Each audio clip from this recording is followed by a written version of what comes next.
For Pacifica Radio, I'm Scott Baba. As winter deepens in Gaza, the families of hostages are pressing for a ceasefire that will secure their release. Advocates say the hostages are malnourished and that their immune systems are weak after 15 months in captivity, making the release all the more urgent. The hostages often experience the same dire circumstances as hundreds of thousands of Palestinians in Gaza. Little food or protection from the elements and the dangers from Israeli bombardments. Those held in damp, stifling tunnels face an even harsher environment. Hamas and Israel appear close to clinching an agreement, but the families of hostages say they have been disappointed before. Meanwhile, Israeli airstrikes killed over a dozen Palestinians in Gaza. Karen Chamis has more. Israeli airstrikes in southern Gaza have killed at least 17 people, nearly all of them women or children, according to the territory's health ministry. The director of the child ward at the local hospital said 5 children were killed as they sheltered together in the same tent in Mawasi. Footage taken by the AP at the hospital showed a badly injured child being carried in on a stretcher as she wailed in pain.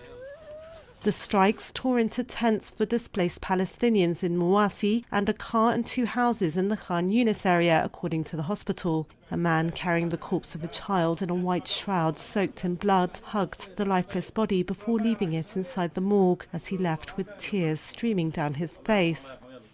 The Israeli army said it targeted militants involved in the October 2023 Hamas attack on southern Israel. The Israeli military did not provide evidence. I'm Karen Chamas.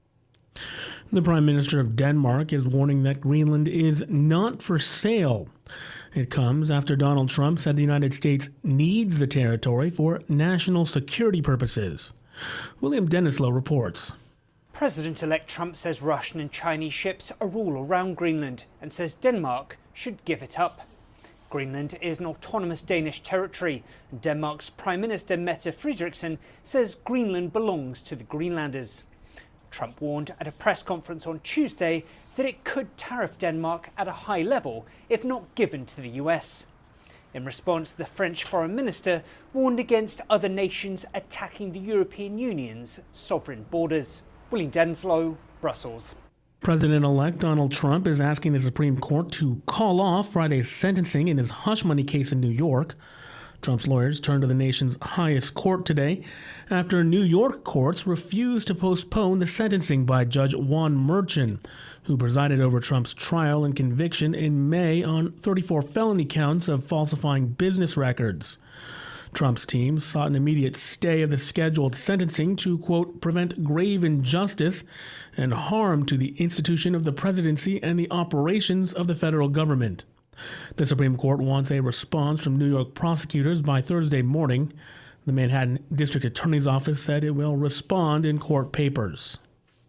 The North Carolina Supreme Court temporarily blocked certification of a November election result for one of its seats yesterday, allowing Republican challenger Jefferson Griffin to challenge over 60,000 ballots.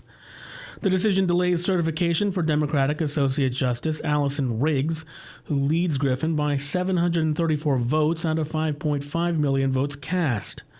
Griffin claims ballots lacking certain voter identification details or cast by overseas voters are unlawful. A Griffin legal brief said that he would anticipate winning the race if the ballots he contends are unlawful are excluded from the tally, which already has been subject to 2 recounts. Democratic allies of Riggs have accused Griffin and the state GOP of trying to overturn legitimate election results. The State Board of Elections, which dismissed Griffin's earlier protest, plans to appeal the case to federal court. Barring intervention by federal appeals judges, the state Supreme Court would essentially be asked to decide the winner for one of its own seats, with the potential of the Republican majority reversing the outcome of the election results. California firefighters are battling wind-whipped wildfires tearing across the Los Angeles area. The blazes that burned uncontained early today have destroyed homes and clogged roadways as tens of thousands fled and strained resources. Officials did not offer an exact number of structures damaged or destroyed so far in the fires, but said about 30,000 residents were under evacuation orders and more than 13,000 structures were under threat. Ryan Adams is with California Wildfire Tracking. These winds have produced gusts of up to 100 miles an hour, which is as strong as a hurricane here. This has produced many, many fires, getting up to even 3,000 acres. I'm Scott Baba for Pacifica Radio.